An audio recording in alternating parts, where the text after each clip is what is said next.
Hello and welcome to the MHA member webinar, COVID-19 Owner-Operator Considerations. Our panelists this afternoon are Angie French, who is with Real Estate Equities, Bernadette Hornig with Hornig Companies, Jennifer Spadine with Guardian Property Management.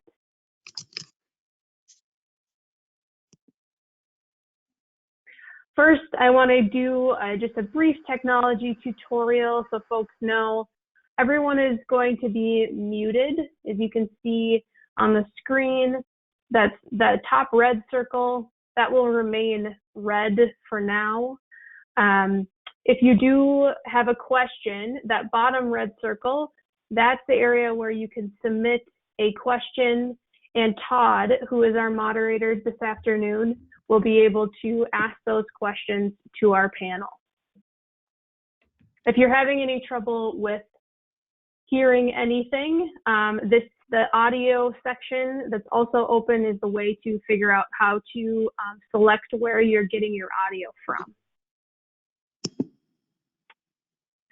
So again, to ensure good quality, all attendees will be muted throughout the webinar. To ask a question, please type your question into that question box on the control panel. Again, Todd will be monitoring and asking any questions there out loud to the panel.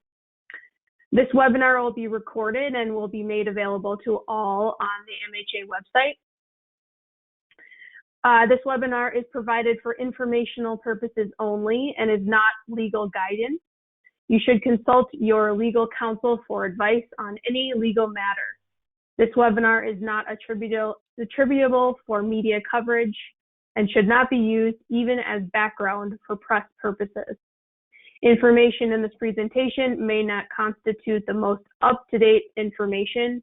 New guidance, as you are aware, is released regularly on this topic. And now we'll switch it over to our panel. All right, great. The way we will work this time is I will be asking the questions and then asking our panel members to participate. The first question, we have a confirmed case and the resident has dogs. The resident isn't allowed to leave the apartment because of quarantine, so what do we do about the dogs while also keeping the other residents safe? Both the Minnesota Department of Health and Minneapolis Health Department did not have an answer for me. What is the recourse if the resident argues they need to go in and out of the building to take care of the dogs? Thoughts on that, panelists?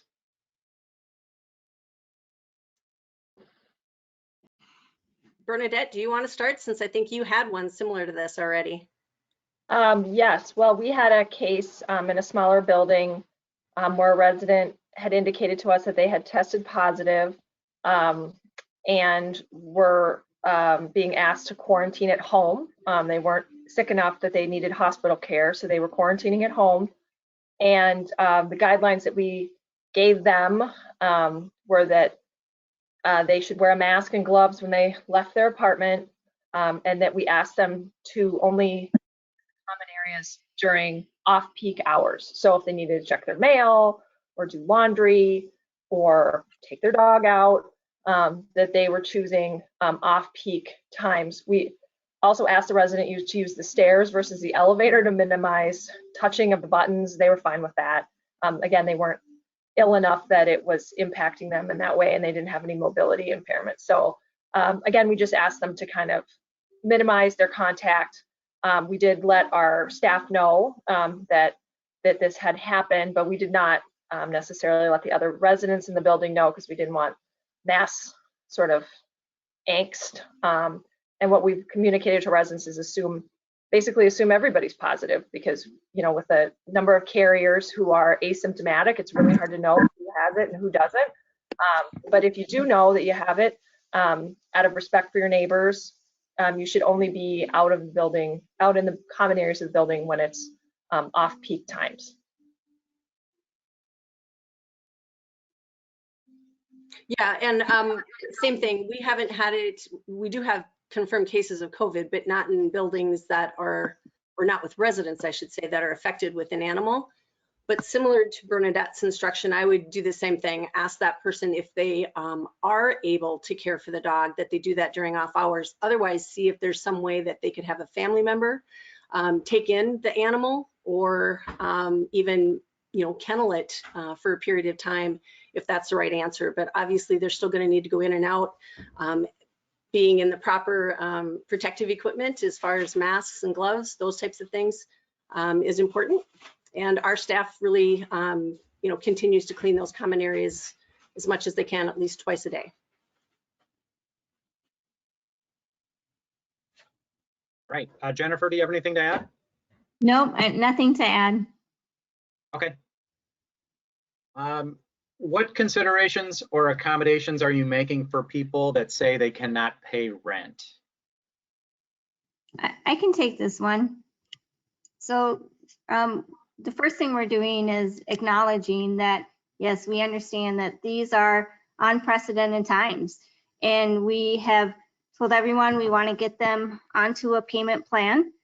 Guardian we had a handful of residents reach out to us before the first of the month, and then this month, when it was time for our late letter to go out, we rewrote the late letter. It was very different than our previous version, acknowledging that we understand there will be people that will be unable to pay rent, that they will not be facing eviction this month, but we would like to get everyone on a payment plan.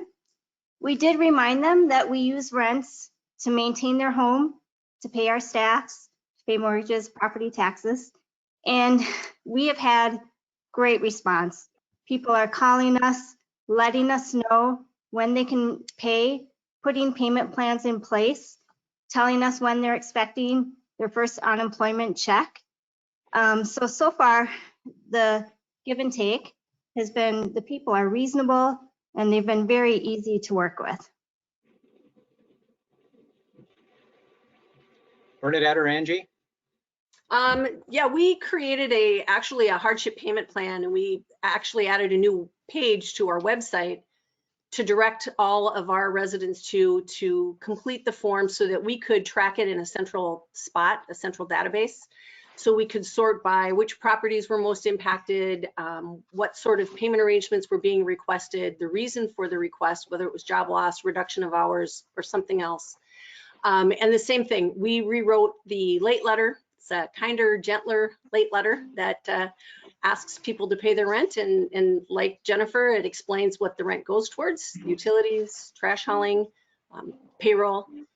And again, empathizes with the situation. We also attached some resource information. Fortunately for April, we don't have more than maybe a handful of people out of 4,000 units that are saying they can't pay anything. Everybody is trying to do something. And quite honestly, I know everybody says this, but April went better than we thought. We think May is going to be a little tougher. But you know, we're moving along, and we're about 89% collected, which I know there are some people that have more. We definitely have a demographic that are in the service industry, and we're hard hit. And so I know that those unemployment checks are just coming in this week because we've started to hear that. So hopefully we will start to see more momentum on the collection side of things. And of course, tomorrow is going to be the second Friday of the month. So I'm sure that there'll be more rent in tomorrow too. Bernadette, anything to add? Situation similar. Yeah, we're kind of doing the same thing. We have proactively reached out to folks who have not paid yet, kind of presenting different options to them. But we're just following the best practices that MHA laid out in their memo on sheltering in place on March 22nd. If you haven't seen that, that's got really good sort of step-by-step guidance on offering language and suggestions for folks who approach the manager or the management company with hardship requests during this time. Okay.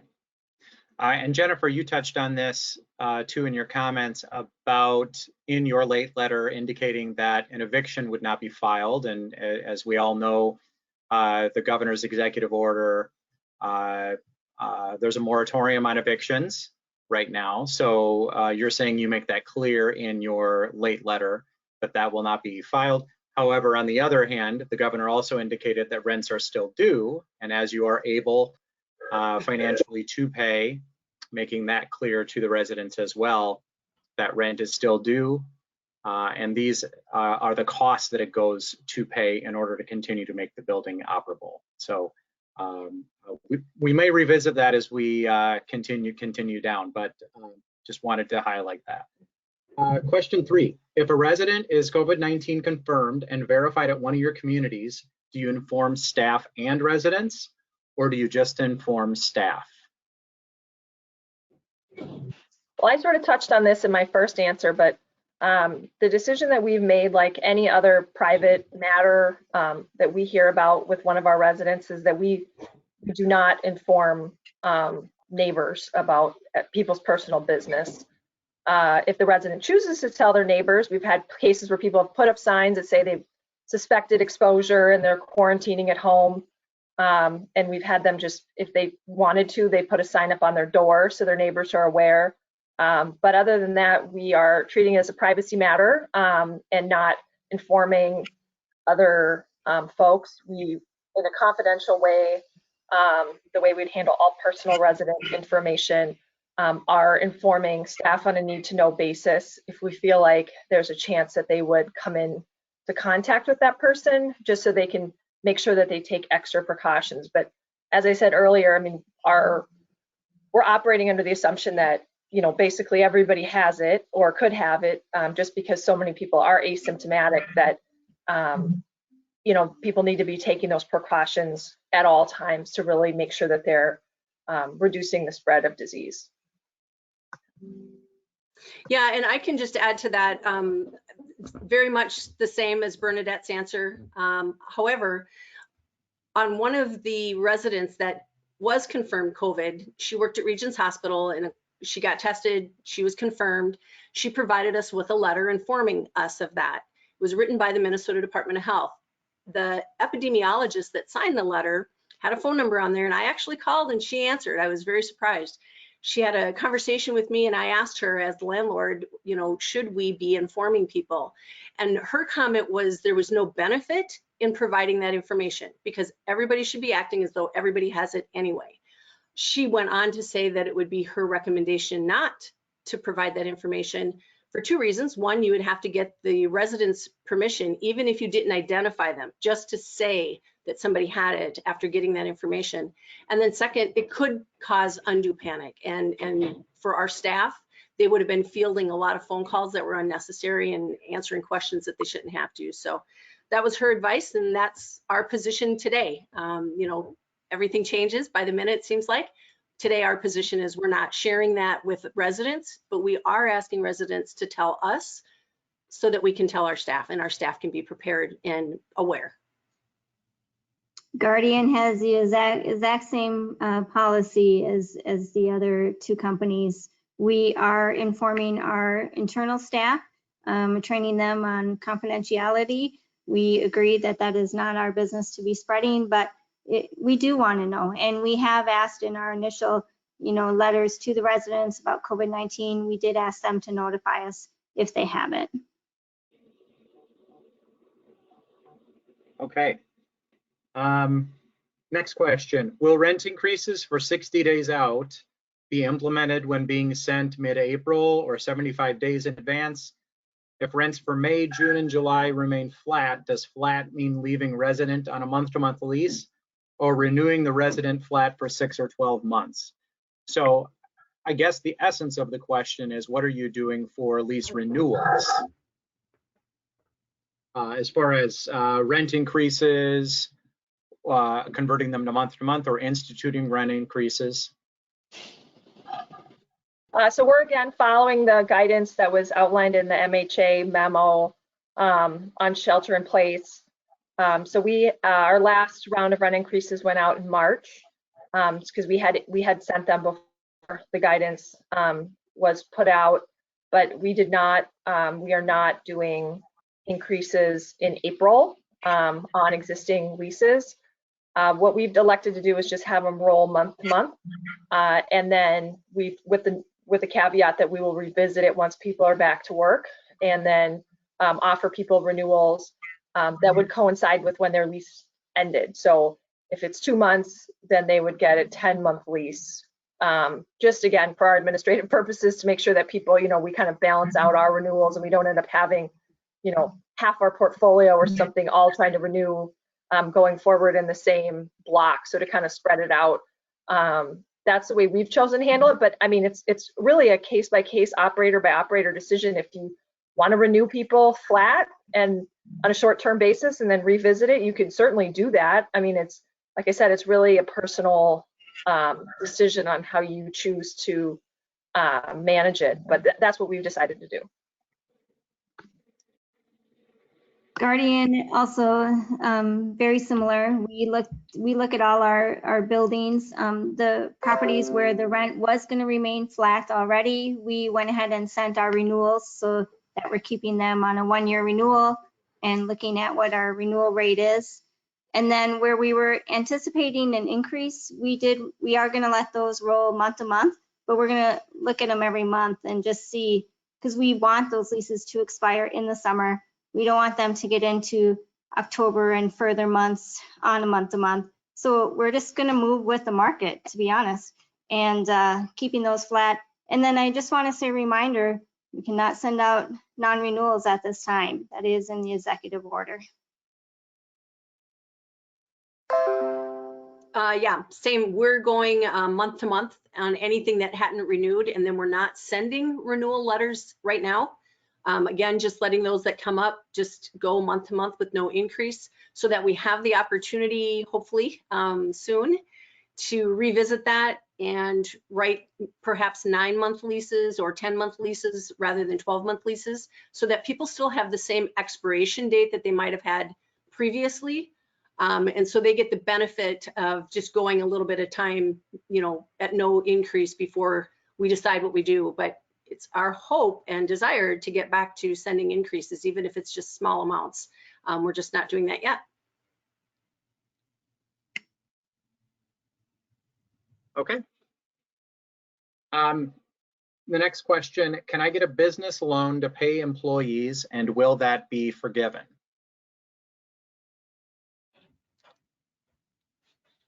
I'm happy to get us started if you are all okay with that. MHA has put some resources available on this topic, and I'm going to plug our website quickly. There's a COVID-19 page on our website. It's available in 2 places on the homepage. There's a COVID-19 link that you can click to, and also under member resources, you can click on COVID-19. It's available to members and non-members, and it has a number of resources. The Federal CARES Act had a number of provisions in there. The biggest one, and you've probably heard about it, is the Paycheck Protection Program that essentially pays 2.5 times what your average monthly payroll is, assuming you don't lay anyone off and you're an employer that has 500 or fewer employees. And then that is a grant, and it is a forgivable grant. I'm sorry, it's a loan, but a forgivable loan. And then there are a number of other items available as well, all of which are listed on our website. And then there is one other resource available. The Small Business Administration has economic injury disaster loans available for up to $2 million, but the baseline amount is $10,000. And essentially anyone that applies, assuming you meet the criteria, they say within a matter of 2 or 3 days, those funds are available, the $10,000. So those are the immediate resources that I would point folks to, but I don't know if any of the panelists have anything else they would recommend. For us, we actually used our partners. We got information from MHA. Additionally, our banker and our accountant had, the information was changing daily, and we just stepped alongside those 3 people and made sure that we had correct information, understood what the programs were, so that they could explain it to us and we could move forward in our business. We've submitted a PPP loan application. We chose to use our lender we chose for a lender the bank where we have our deposits, so where we do our business banking. We just felt like, again, at this time, we wanted to make sure that we were working with a bank that we had an existing relationship, positive relationship with. So we submitted our PPP through them, but if you go online, there's all sorts of SBA and other local lenders that are participating in the program. Yeah, and I saw that the city of St. Paul also has some bridge funds where they're offering some loans for St. Paul residents and small businesses in St. Paul. So those might be some opportunities there too, besides obviously the PPP. Yeah. Good resources. The next question is somewhat related, and I'll take a crack again at the first part. Can I defer loan payments if rents are not coming in? The big one I would say is the good and bad in the CARES Act is that it included a federal eviction moratorium if you have a federally backed loan or you are a program that's covered by the Violence Against Women Act. On the flip side of it, though, it has mortgage forbearance for multifamily mortgages, which are 5 units and up, for up to 90 days. And then for smaller mortgages, federally backed mortgage loans, 1 to 4 units, that is a mortgage forbearance period of 180 days. So all of the details are not there yet, but I would encourage you to contact your servicer for information about how you might be able to access those resources as well. Any other information that you guys would share? We've really seen it vary lender by lender. So we don't have a ton of federally backed loans, but as far as other mortgages, we've had some lenders that have been proactive, offering different sort of restructuring options in light of potential decreases in revenue and other uncertainty. And then we've had others that have said, let us know what specifically is going wrong, if something goes wrong, when it goes wrong, and then we can negotiate some sort of terms at that point. So I would say step one would be if you are at the point where your revenue is down to where you're considering that you will not be able to make your mortgage payment, I would call your lender immediately and start that conversation so that they can provide you with options, and hopefully you can work it out with them before it gets to be a more serious issue. So similar to what you're recommending to your residents. Yes. All right, next question. How can we handle emergencies in residence apartments? And I assume what they're alluding to is maintenance emergencies. Right. Yeah. So we are working on emergency maintenance only. That is the only time that we're going into an occupied unit anyway. And again, our staff is both our maintenance and our office staff, depending on who takes the call, are asking questions of how are they feeling? Has anybody been sick? Obviously, we know that people, hopefully would tell the truth there, but some people might not. But there is some screening questions that we do on the front end just to understand that situation and then try to troubleshoot as best we can over the phone. But if we're going in, our people are wearing gloves. We just provided them with masks since that was the newest recommendation from the CDC. And then just being careful. We're asking that if somebody is in the unit, if it's an occupied, that they're in another room, either the bedroom or the living room, whatever it might be, but in a separate room away from our staff while they make whatever repair that they need to do and then get out of there.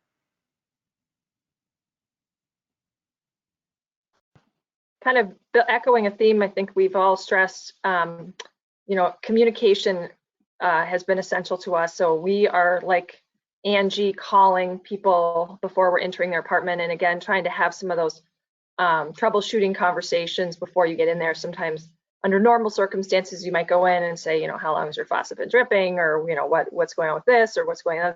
We're trying to have our techs get a sense of the situation so they have the parts, they have everything they need before they enter, as opposed to looking around, perhaps having to come back and do a return trip, but really try to understand the problem before they go in there, and so they can get in and get out as fast as possible.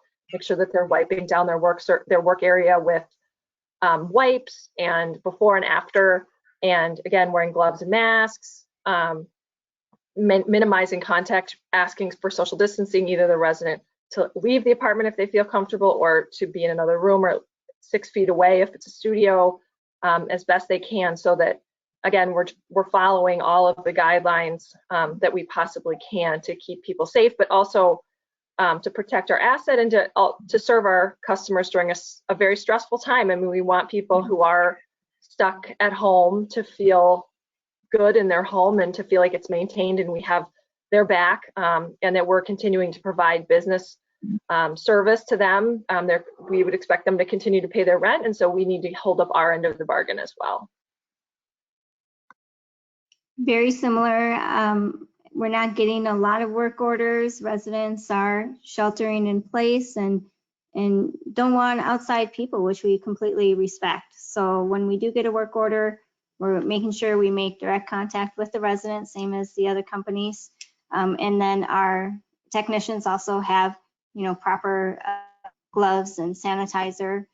And same thing, the residents, I actually checked in with the technicians today and said, how is it going when you're in the unit?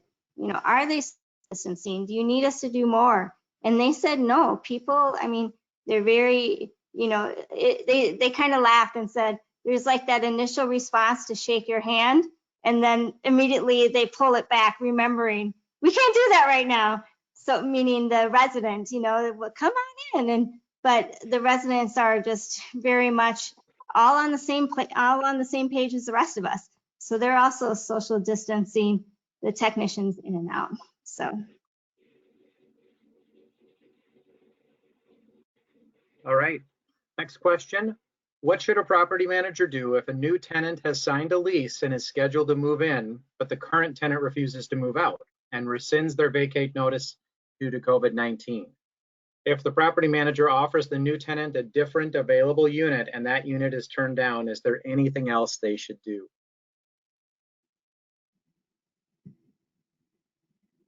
I can start off. I think we all sort of have similar answer again, but basically you're not going to be able to get the person out that is currently in the unit, and hopefully your new person moving in will understand that as well. And if they're not interested, first of all, I would offer them $150 rent credit, or some amount that makes sense as a good faith gesture of, gee, we're apologizing for the situation, even though it wasn't something we could control. We'll try to make it as good as we can for the person moving in. And if they don't want it, then we would refund their deposit and even their application fee, and wish them well if they so choose to cancel at that point.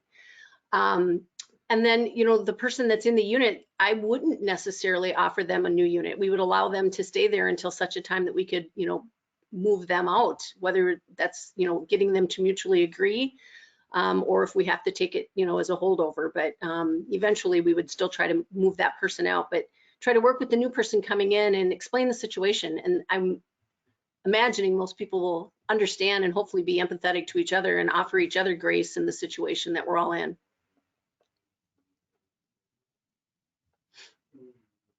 Jennifer, Bernadette? Oh, I was going to say, we did have a situation at one of our properties where a resident was scheduled to move out at the end of March, and she contacted our manager just a couple of days, of course, before the end of the month, saying she was sheltering in place and didn't intend to move. We were fortunate that that apartment was not re-rented, but we did advise her that property management and the operations of property management were essential functions of the government, and that movers were also considered essential. And so from our perspective, you could lawfully move. I mean, there was no, you weren't going to get in trouble or something if you moved during this period, that you had to stay in place.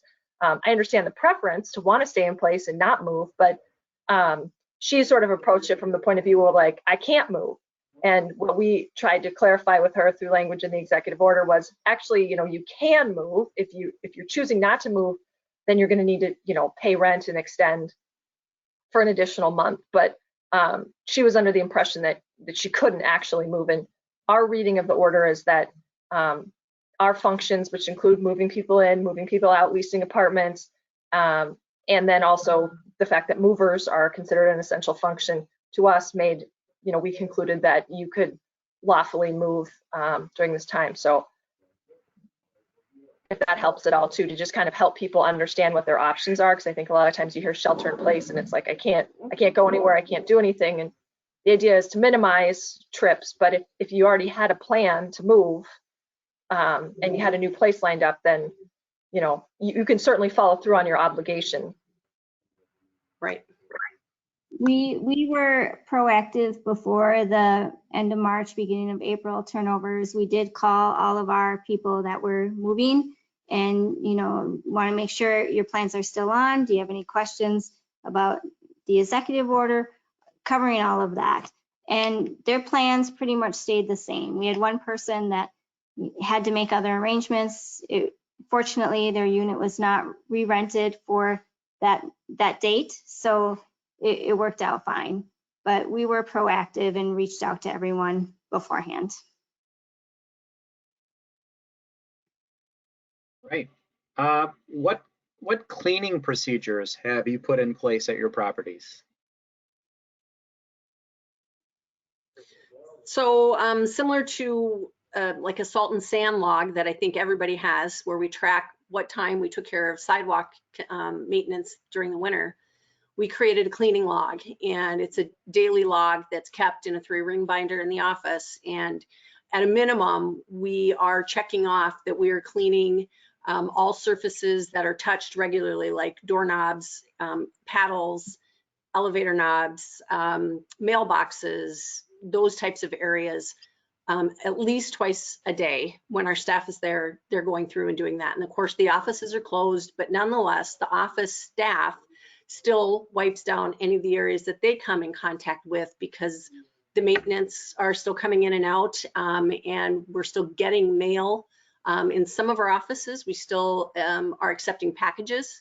While we're not letting the UPS or FedEx driver into the office, we're bringing those packages in. So even though the office is closed, the office itself is cleaned at least twice a day, all surfaces.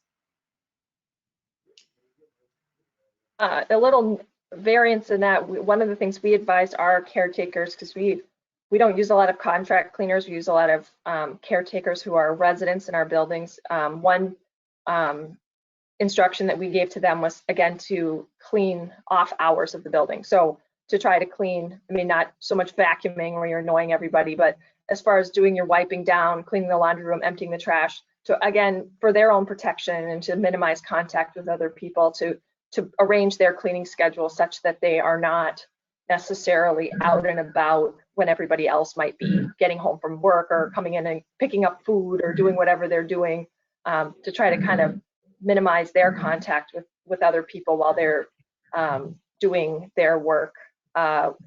We've also asked our residents, again, to do their part. So like when they do their laundry, to wipe down the machines before they, when they touch them, before and after they use them, to wipe down the mailboxes as best they can. Again, just because we have a lot of buildings where we don't have professional cleaning staff, our staff is doing their work and they're doing it to a high level, but again, just so that everybody's kind of in it together, and if you're there touching it, you know what you touched, and it's much easier for you to wipe it off if possible. So we've had great compliance with that, no pushback or anything. I think most people understand. It's kind of like the way you wipe down your grocery cart when you go to the grocery store now, that it kind of takes everybody doing their part to make sure that things are as clean as possible. Guardian is doing the same thing. Our multi-unit buildings are smaller buildings. Some have contract cleaning and then some have caretaker cleaning. We have a mix. We kept our regular cleaning schedule, and then we notified all of the residents, like, we're still cleaning the building.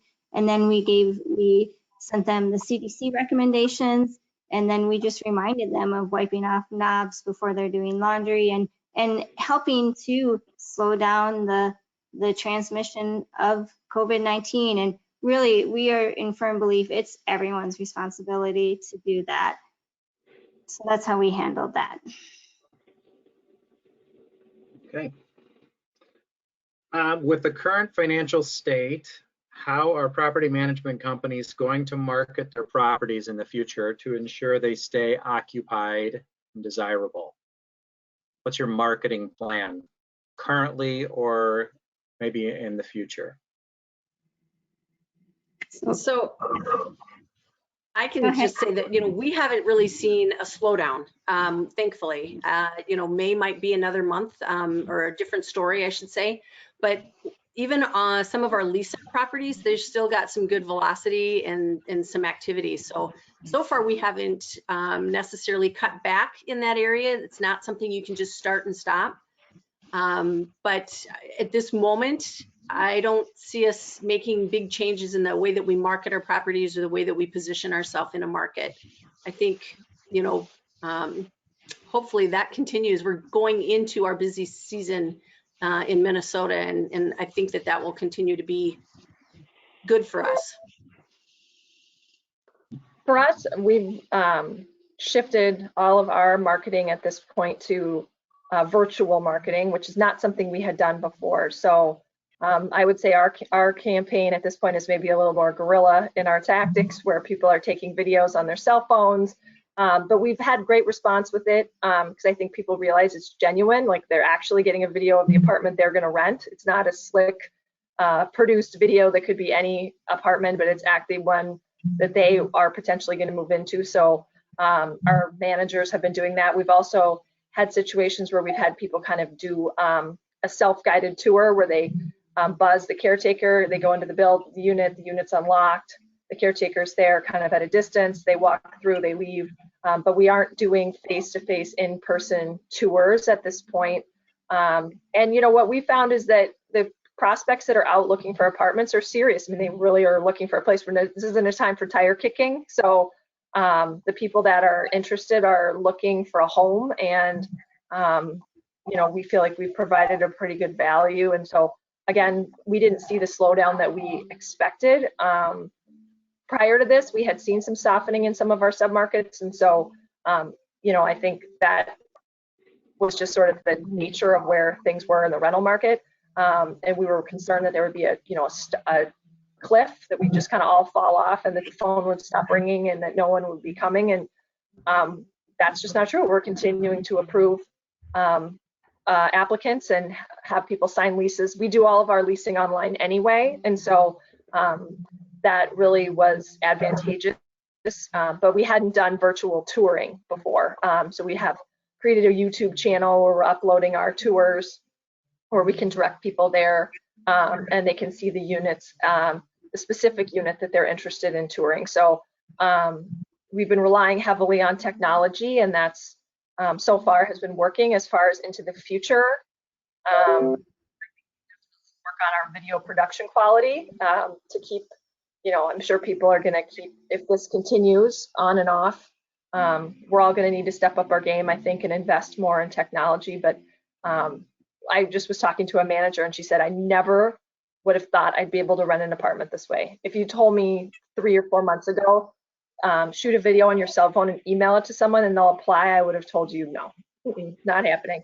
And so I think, prospects don't want to tour either. Our staff isn't excited about a lot of contact with people, but the residents or the future residents aren't excited about being toured. So it's kind of like, it's just sort of the perfect storm where people are doing and relying on different processes than they would have in the past. And so far it seems to be working okay.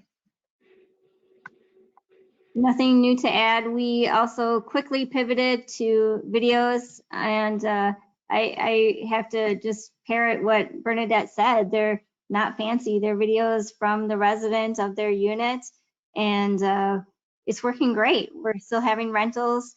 We do some self showings on some of our units. We have, we manage some townhomes, single family homes, so we're doing some self showings there, and still getting applications in weekly and approving applicants and moving forward. Yeah, this is really providing all of us with an opportunity to embrace technology. We have a property that also was not as interested in the online payment process. And suddenly the registration has just gone through the roof, and it's just been something that not only the staff, but the residents are just demanding and having an interest in, where previously they didn't. And I remember, you know, a few weeks ago when we were talking to our staff and talking about how we were going to be doing things, our comment was, we know what we can't do, so let's figure out what we can do. And I think everybody's finding, you know, some nice efficiencies and ways to do things differently that hopefully will go forward. Everybody's forced to be a little bit more creative right now. Yep. Next question, how are you handling new applicants that have been laid off due to economic conditions as a result of COVID-19? Assume their employment prior to being laid off would have met the income requirements. So it's sort of a screening question. So if they are laid off, would you assume that their income would have met your existing requirements, even though they've been laid off?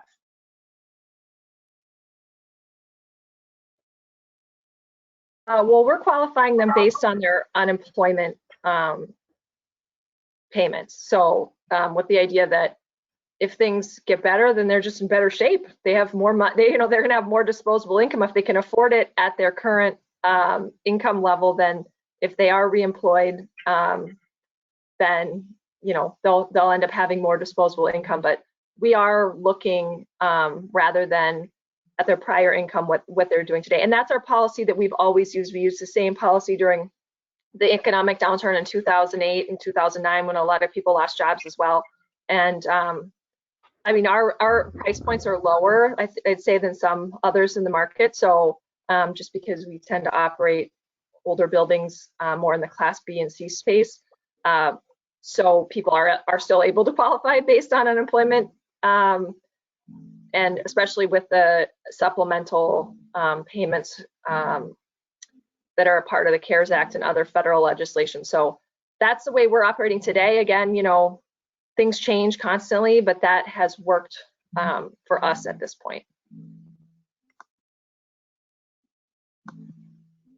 Yeah, I would agree. That would be our approach as well, is, you know, going on what we know, and we know today what they're making.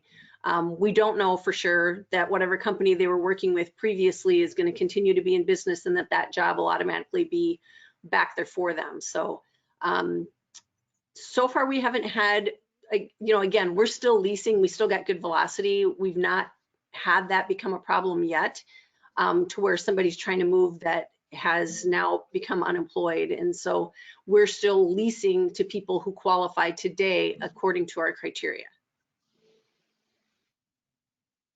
We haven't had it come up yet either, but agreed with, we would look at what their income is today and go forward from there. Okay. Has anyone waived rent or allowed early lease termination if someone cannot pay? Or have you only held them to payment agreements even if they have expressed they have no ability to pay? So are you, and this is a little bit gray, as you alluded to before, that you can't non-renew during this time. But if someone has no ability to pay, are you just entering into pay agreements, or are you mutually terminating or waiving rent in some cases? I can start on this one. Guardian is not waiving rents. We are making payment arrangements with anybody that needs one and is requesting. And then in terms of breaking their lease, that's not something we're offering. We have had a couple of people inquire about that, and we've had a couple of people we have a buyout clause in our lease, and we've had a couple of people take that. So, but we haven't had, we're certainly not asking them to break their lease or anything. And to be honest, it's out of our many units, it's only come up like twice. So we're just sticking with the lease and making payment plans. Our existing policy, again, not COVID related, but I mean, if you can't pay and you don't have any prospects to pay, we'd rather have you move than stay there. so that we can re-rent the apartment. I mean, it doesn't make any sense to make a payment plan with someone who's never going to pay. So, you know, if the person is truly not able to pay, and they ask if they can move, we would certainly tell them, yeah, that would probably be your best option, especially in light of the fact that there's no evictions or notices. It seems like it's probably best for all parties to just sort of cut their losses at that point. As far as waiving rent, that's not something we will do under any circumstances, really. I mean, it's just not, for us, it's really a fair housing issue. I mean, your good excuse might not be, you know, I just don't want to be judging people's finances and situations, and I don't, you know, who can pay and who can't pay and why. And I feel like once you open the door to that, it's a slippery slope. And so basically what we're saying is, you know, we want to work with you. We want to be reasonable. You know, we're waiving late fees. We're waiving NSF fees, but we're not waiving rent or garage rent or pet rent or any of that stuff. I mean, at this point, we expect that people will come up with some sort of payment plan, and we feel like between the government, the federal $1,200, whenever that shows up, and people's potential tax refunds and unemployment and supplemental unemployment, that most folks should be in the position that they can honor their rent commitment if they're not working at this point. So that's where we are today. You know, I don't know where we're going to be tomorrow or in 6 or 12 months from now, but that's our position as of now. And similar, I mean, we have not waived any rent. We've not forgiven any rent. We've not been letting people out of leases. We really have not had that ask of us. We did have one person who was supposed to move in that canceled, and we allowed that to happen and give them their money, because the last thing we wanted to do was move somebody in that wasn't going to be able to pay. Similar, you know, as Bernadette stated, if we had somebody who absolutely, which there are some people who perhaps are not going to be eligible for a tax return or the $1,200 or the unemployment if they don't have a legal Social Security number. And so if somebody like that says, I have no options at all and I have no other money coming in, then we probably would try to get the unit vacated so that we could get it turned and reoccupied and let them out of the lease. Obviously, we'd want to try to investigate that a little bit before we just did that. But we've not run into that. Like I said, even the people that have said that the handful that have said that they can't pay anything, we're trying to work with them to get something and to get some sort of establishment. And we're spinning it in the manner of, we want them to feel safe and secure in their home. Now more than ever, their home is more important than anything. And for them to face this financial or perhaps health crisis with the uncertainty of whether or not they're going to have a home, it is not what we're looking for. So we want them to feel like they can be rest assured that they've got a payment arrangement in place and have that, you know, secured. And that is going to take them doing, you know, providing us with some documentation and some information and doing whatever they can, showing us how much they're going to make on unemployment if that's the case, so that we can try to get into an agreement that's fair for all. Right. Question. Our mailboxes do not accommodate large packages, and packages are placed in a separate room not accessible to the tenants. How are you getting mailed packages to their tenants? Obviously, Amazon is very, very busy right now. Residents are getting a lot of packages. How are you handling packages? We closed all of our packages immediately. So that was one of the first steps we did when we closed our offices to in-person contact, was we closed package rooms. So we've advised delivery drivers they need to deliver them to the buildings. We've advised residents that we're not accepting them. So if they are, you know, hopefully they're home if they're not working, right? So they should be there to receive said package. So if the driver buzzes them, they should be able to get it. If they are working, to deliver it to their work, or as a third option, to use an Amazon locker. But for us, we felt like the amount of contact, in-person contact, the package system for us was one of the #1 places where our managers were interacting with people, a lot of different people, and touching a lot of different things. And so we just kind of felt like that was, for us, an easy place to kind of cut back that particular service. And we've received 0 from residents on it. I mean, everybody understood. I don't think they, like I said, we're concerned about our staff and our side of things. I mean, I don't think our residents wanted to have to deal with the manager having their package and touching their package as much as, we didn't want to deal, so it's kind of goes both ways.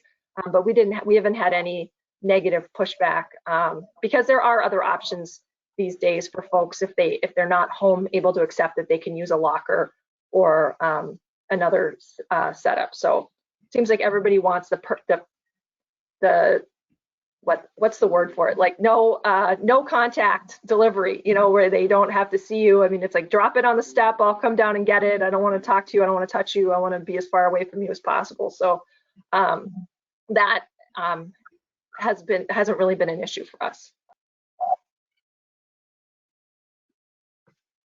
We're still taking packages in our offices, but what happens is, for the most part, we have rooms that residents have access to, so that's not so much an issue. And where we don't, we are either, depends on the property, walking down the hall, knocking on the door, leaving their package and moving on, so that we're leaving the package at their door. Or in some cases, making arrangements for the residents to come and pick it up at the office, and we'll set it outside the door and then they pick it up. We haven't had too much trouble with that. That might be something that we start to look at phasing out depending on how things continue to go. But so far, both staff and residents are happy with how that's been going so far. We don't have any package rooms or on-site staff, so for Guardian, it's not anything we have to refigure out. A few questions sort of in the same vein, and I think we've answered this to a certain extent, but how has this affected your market rents and current renting or leasing activity? And sort of related to that, please explain how you show and lease apartments and close the deal under these circumstances. So I feel like we've talked about this, but is there anything you can expound on a little more?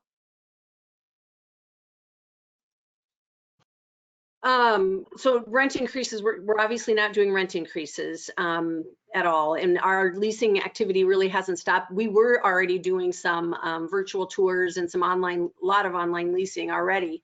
But like Bernadette said, some of our leasing staff have gotten creative, and they're taking their phone and they're walking through a vacant unit and doing a virtual tour and emailing that or sending that to their prospect and continuing to lease online. So online is the key. If you don't have fully automated leasing process, then that's where you want to start.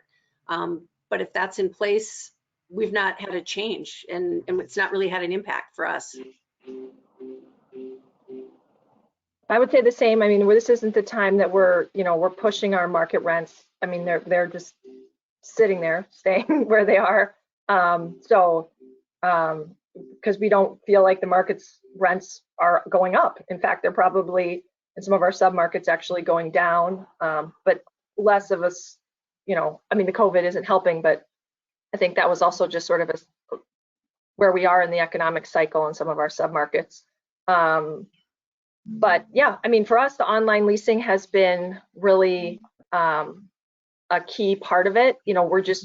We have not expanded, as far as additional listings or additional listing services. I mean, we're using Craigslist, email, our website, and really just relying on our on-site staff to get creative. And it's been fun to kind of see. And I think for some people, especially with people who are people, like for a lot of people that are in property management, working alone or in staggered hours or from your home part-time is kind of a change of pace. And so it's been fun to see them channel some of that creative energy into their virtual tours and pictures and really selling the property. But as I said before, I mean, our feeling is the traffic is down for sure, but the quality of traffic is great. So the people that are actually interacting are people that are seriously looking for apartments. They're not just out kind of thinking maybe they might move or whatever. They're really serious about moving. So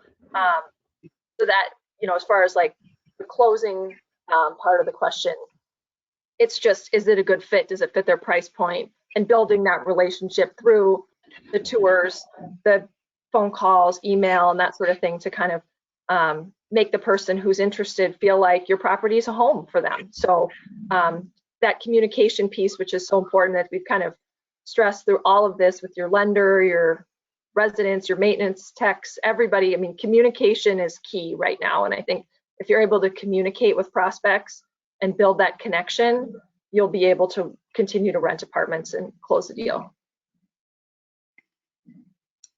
I don't have much to add. We also have most of our activities were online, like the application process, of course, marketing online. So none of that has changed. We haven't seen the market.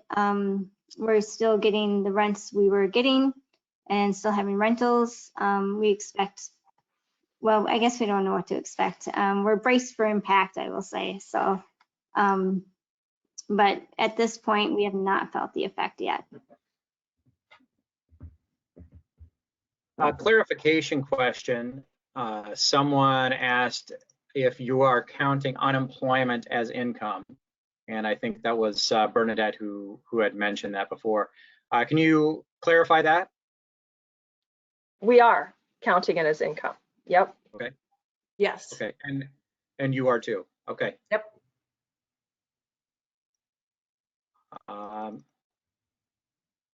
So this is a follow-up on the PPP loans. Someone says that they have called around to a lot of different banks. They bank at a credit union, which would not be an SBA lender. And they are asking if anyone has had particular success with a particular bank. I'm not typically a fan of talking about one particular member over another, but based on your experience, is there anyone that you have done some work with? I happened to talk to our banker yesterday. It does sound to me that the community banks are working together. What people are finding is that their loan amounts that the bank can lend on these SBAs are getting full. And the community banks are working together to help businesses apply for that PPP. So I don't have any one bank recommendation, but we worked through a community bank, and there was some fear that our PPP application, that the bank would hit their limit. But we were told that the community itself is trying to work together. Yeah, and the only thing I would add is there are a lot of lenders working overtime on the PPP and other programs. There's a lot of work, and that was a very, very quick turnaround on a massive $350 billion program. So it's astounding to actually do it. So I applaud our lending community for being able to do that. So that is largely all of the questions that I have listed, except for one sort of a fun one, and are any of the panelists not wearing shoes? And I personally am not, and so I have to be the first to confess. Anyone else? Fully dressed, shoes and all. I will tell you that I get up every morning fully dressed with shoes on by like 8 a.m. I am a creature of habit. I'm fully dressed, but I'm not wearing shoes. So. Okay. Bernadette are in the same boat. So, well, thank you, panelists. That is most of the questions here that were asked, and I appreciate it. Aubrey, do you have anything to add at the end here? I don't. Thank you to our panelists, Angie, Jennifer, and Bernadette, for your time here. I know the guidance will be really helpful for folks on the line, and thanks to Todd for moderating, and to all of our folks on the line for attending. I am hoping this is valuable to you. We're going to hope to offer another one of these in the future, if not a few more, so watch your email for that. I also wanted to let you know that Sandy in our office, the Social Butterfly, has set up a social hour after this, and hopefully you got that link via Zoom. I know you weren't able to share your screen for this one, but you'll be able to share your screen and we can see your faces there. So if you still need the link, feel free to email Sandy or you can email me, aubrey.albrecht@mmha.com, and I can send you that link. We would love to see you there. So thanks, and hope you all have a great day. Thank you.